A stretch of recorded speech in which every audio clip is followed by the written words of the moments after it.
حضور شیخ الاسلام کی، جو اس کا نام ہے الاجابہ فی مناقب القرابہ، اہل بیت اطہار کے فضائل و مناقب۔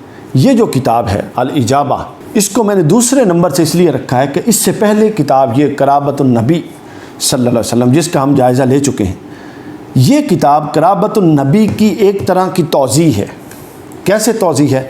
قرابۃ النبی میں حضور شیخ الاسلام نے پہلے چند ابواب میں اس بات کا تعین کر دیا تھا کہ اہل سنت کے نزدیک، ائمہ اہل سنت اور اکابر کے نزدیک جو اہل بیت کا مفہوم ہے، اس میں کون کون سے مقدس طبقات شامل ہیں، یہ مفہوم طے کر دیا۔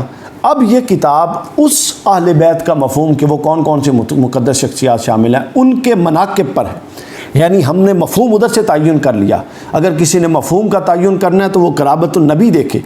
اب اگر مفہوم کا تعین ہو چکا کہ اب ہمیں پتہ لگ گیا کہ اہل بیت میں کون ہے، اہل بیت میں حضور کے آل مبارک ہے، حضور علیہ الصلوۃ سیدہ فاطمہ الزہرا ہیں، حضرت مولا علی ہیں، امام حسن امام حسین ہیں، ازواج مطہرات ہیں۔ جب ہمیں یہ پتہ چل گیا تو اب اگر کوئی چاہے کہ اب مجھے ان سب کے فضائل و مناقب چاہیے، ان تمام شخصیات کے، تو پھر الاجابہ اٹھائے۔ الاجابہ کا نظم دیکھیے، بہت ہی خوبصورت الاجابہ کا نظم۔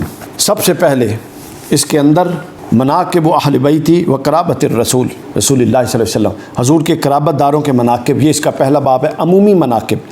پھر اس کے بعد دوسرا باب سیدہ کائنات، یعنی اب وہ مفہوم آپ نے ذہن میں رکھنا ہے کہ اہل بیت میں کون کون سے مقدس نفوس شامل ہیں۔ ہر اس شخصیت مبارکہ پر یہاں ایک الگ باب ہے ان کے فضائل و مناقب پر، یعنی وہ اور بات کھول دی یہاں پر۔ سیدہ کائنات فاطمہ الزہرا سلام اللہ علیہا، آپ کے مناقب، پھر حضرت مولا کائنات علی ابن ابی طالب کے مناقب، پھر اس کے بعد مناقب الحسنین، امام حسن اور امام حسین کے مناقب، پھر اس کے بعد مناقب امہات المؤمنین رضی اللہ عنہن، امہات المؤمنین کے مناقب، پھر اس کے بعد حضرت امام مہدی، چونکہ اہل بیت میں حضور علیہ السلام کے تمام آل اولاد شامل ہیں، اور ائمہ اہل بیت سارے کے سارے حضور کی آل میں شامل ہیں اور درجہ اہل بیت میں شامل ہیں، لہٰذا اس تصور کو دیکھیے، جو تصورات نکالے جا رہے تھے آپ نے کیسی شفاف طریقے سے اس کو شامل کیا۔ آخری باب جو اس کتاب کا ہے وہ مناقب حضرت امام محمد مہدی علیہ السلام، امام مہدی کے مناقب پر ہے، یعنی جو اہل سنت کے نزدیک جو شخصیات اہل بیت ہیں ان کے مناقب کے لیے حضور شیخ الاسلام کی یہ کتاب کافی و وافی ہے۔